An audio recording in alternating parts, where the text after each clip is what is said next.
युवा जो बेरोजगार है उसकी आशा इसलिए जगी है कि इतना बड़ा इन्वेस्ट होगा, उद्योग आएंगे तो निश्चित रूप से युवा को रोजगार मिलेगा, बेरोजगारी की समस्या से हमको निजात मिलेगी। हमारे माननीय मुख्यमंत्री जी ने कल ही कहा था कि हम एक विभाग अलग बनाएंगे जो इनकी जो समस्या उनको सुनेगा, उनकी मदद करेगा, क्योंकि युवा आज भी बेरोजगार है, नौकरियां मिली नहीं। पिछली सरकार के समय में जितनी भी प्रतियोगी परीक्षा हुई सारे के सारे पेपर आउट हुए।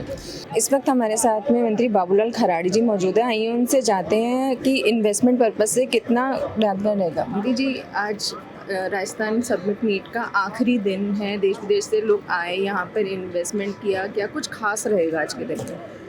बिल्कुल, जिस दिन से शुरू हुआ है उस दिन से ही खास है, क्योंकि ये राइजिंग राजस्थान इस प्रकार का आयोजन पहली बार हुआ है।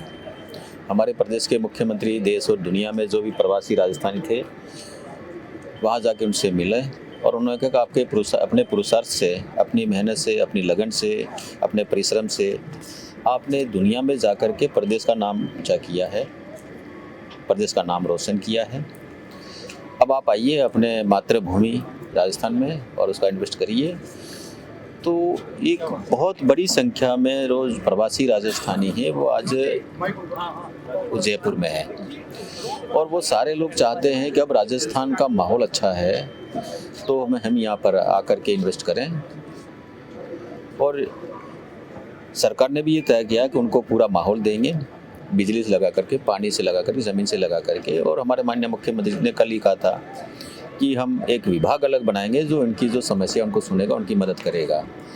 तो ऐसा करके उनको माहौल देने का काम किया। निश्चित रूप से ये आएंगे, इन्वेस्ट होगा तो प्रदेश की आर्थिक स्थिति भी मजबूत होगी, क्योंकि पिछली सरकार की गलत नीतियों के कारण प्रदेश एक म्योर राज्य की श्रेणी में चला गया था। अब हम सब की मंशा है, हमारे माननीय मुख्यमंत्री जी की मंशा है, हमारे देश के माननीय प्रधानमंत्री जी की मंशा है कि प्रदेश देश के अग्रणी राज्यों की श्रेणी में खड़ा हो जाए। तो ये इन्वेस्ट होने के बाद में युवाओं को रोजगार भी मिलेगा और आर्थिक रूप से सशक्त होकर के देश के अग्रणी राज्यों में प्रथम पंक्ति में प्रदेश खड़ा हो, ये हम सबकी मंशा है। अच्छा, लघु उद्योगों को भी बढ़ावा मिल रहा है राइजिंग राजस्थान के थ्रू, वो किस तरह से मिलेगा? क्या कुछ निवेश रहेगा? बिल्कुल, निश्चित रूप से सारे लघु उद्योग भी उसमें पार्टिसिपेट कर रहे हैं। इसके लिए हमारे माननीय मुख्यमंत्री ने उनको मदद करने के लिए भी घोषणा की है।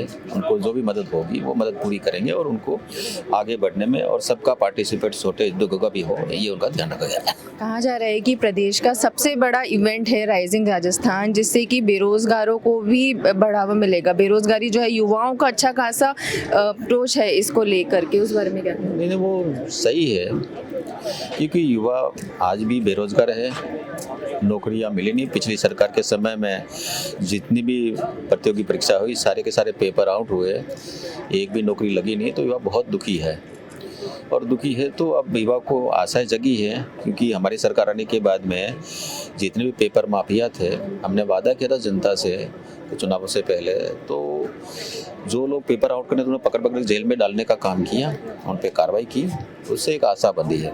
और एक सशक्त कानून बना करके अब पेपर आउट न हो, इस प्रकार की घटनाएं न हो, इसकी पुनरावृत्ति न हो, ऐसा एक अच्छा कानून बना करके एक मैसेज देने का काम किया है।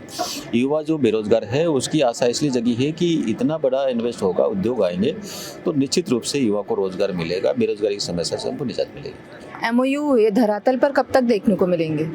देखिए, आप देखते जाइए, समय पर सब आपको पता लगेगा, क्योंकि अब आए हैं वो अपनी जगह देखेंगे, उस जगह को सरकार उनको उपलब्ध कराएगी और उसके बाद में और भी जो उनकी पानी और बिजली की व्यवस्था है वो भी होगी।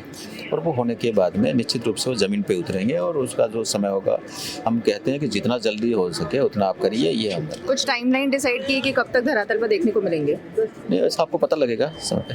ठीक है, तो ये थे हमारे साथ में मंत्री बाबूलाल खराड़ी, जिन्होंने बोला है कि MOU हुए हैं और बहुत जल्द, आगे आने वाले टाइम पे बहुत जल्द धरातल पर देखने को मिलेंगे। नमिता, संदेश वातक।